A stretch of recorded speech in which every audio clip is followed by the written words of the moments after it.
So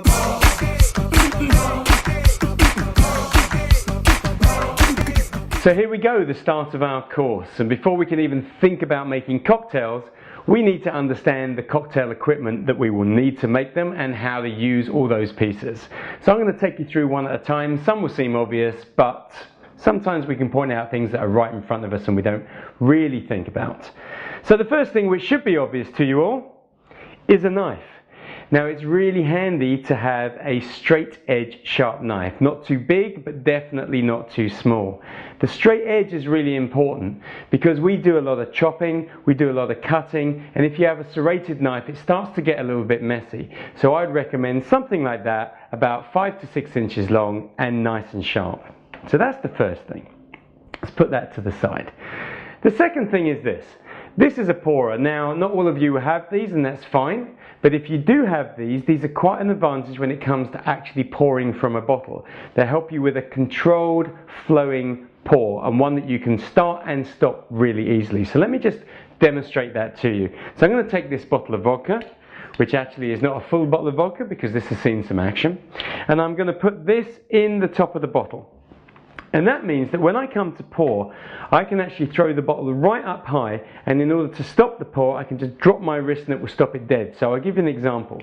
I'm going to pour into this jigger now, and just by dropping my wrist, it stops the pour, and I have my measure. So these little taper, single pour, flow pours, as we call them, they're really handy, they're very easy to get hold of. I will give you links for where you can get all of this equipment if you don't already have it. And I would definitely suggest it's worth buying a few of these if you don't have them yet. So let me put this to the side, and let's talk about this, which I'm going to put down for a second. And this is our jigger, our measure, our thimble. This is a double-sided one. So I've got a 25mm measure on this side, and I've got a 50mm measure on the other side. So I can use this for pretty much every cocktail that we're going to make throughout this course. So you fill to the line, and then you pour in to your receptacle. In this case, it's going to be the bottom half of our Boston shaker. And that is the next piece of equipment that I want to look at. So there are two types of cocktail shaker that you can use when making drinks. One is the 3-piece shaker, which is all metal and has a body like this, then has a lid that goes on top of that with a hole in the top and a strainer, and then a cap that goes on top of that. Now those are really domestic pieces of equipment, and it doesn't matter whether you're making these drinks at home or whether you're making them professionally in a bar, you should be using these. They give a little bit more theatre, a little bit more professionalism, and you know what, they're also easier to use as well. So this one is the 2-piece Boston shaker. It's made up of a larger tin and a slightly smaller glass. And what we do is when we're making cocktails, we put all the ingredients first of all into the glass. We then add the ice, and then we put the tin on top of the glass. So let me just add some ice to the vodka that we put in here. And I'm going to show you how we try to put these together. So you put this the other way up, you press it down on top, and you try to get a straight edge down one side. And if you have that straight edge, you can give it a tap, and that will create an airlock and seal it, or you don't even have to tap. Sometimes you can just give it a press and squeeze it. So now we're ready to shake.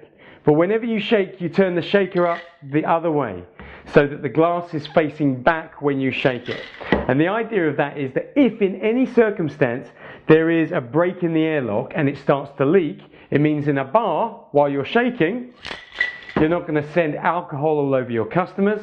And in your own home while you're shaking, you're not going to send it out all over your friends and your guests. So we shake like so. And the reason behind shaking is this. 1 is to mix up the drink. 2 is to chill the drink. And if you look at the frosting on the outside of there, you can see how cold that's got. And finally, we shake cocktails also to slightly dilute them. In other words, what we're doing is we're putting water into them. By that aggressive motion against the ice, a lot of the ice turns to water. That's why when we shake, it should be fast and hard but short. If you shake for too long, you put far too much water, and we will talk about that as we go through the cocktails. So this is the next stage of using one of these, the Boston shaker. It's opening it. And opening it is always a bit of a problem for people who have never opened it before. It's a bit like riding a bike. It takes a while to get it, but once you got it, you got it. And the idea is this. is that in order to open it, because now I can't open it, we need to break the airlock here. And you can see where the frosting ends, just there, and the warm bit of metal starts. That's the line that the glass is sitting inside. And what we want to do is we want to tap the metal with one hand here, holding it around the top of the tin, and the other hand here we want to tap the metal just above that line. And what that would do is it would just bend it imperceptibly. You wouldn't be able to see it, but it breaks it enough for the airlock to break. And if you do it right in the right place, which is just below where the metal touches the glass, so you want to move in, we call this the corner of the smile here. You move into that point about an inch or so in, and you give it a tap, and they come apart. Trust me, if you get that the first time, having never used these, congratulations. If you struggle with it, just relax, keep at it. Eventually you find what we call the sweet spot. But don't go banging away with your hand, because if you get a little bit too aggressive, you end up bruising your hand. So just should be a nice tap and it will pop. If it doesn't, you need to change your point. Practice. Practice makes perfect. Okay, so that is our Boston shaker. Interestingly, what you've noticed is although I started by putting the ingredients into the glass, actually when we come to serve the drink, all the ingredients have ended up in the tin, which is where we want them. So let's move that across. I'm going to bring this glass into place, and I'm going to show you this next piece of equipment. And this is our strainer. This is called a Hawthorne strainer. In fact, it's called a spring-loaded Hawthorne strainer. In fact, if you want to get really picky about it, this is called a 2-pronged spring-loaded Hawthorne strainer. And you can get 4 prongs as well, just in case you want to get really excited. What we do is we put it inside the mouth of the tin.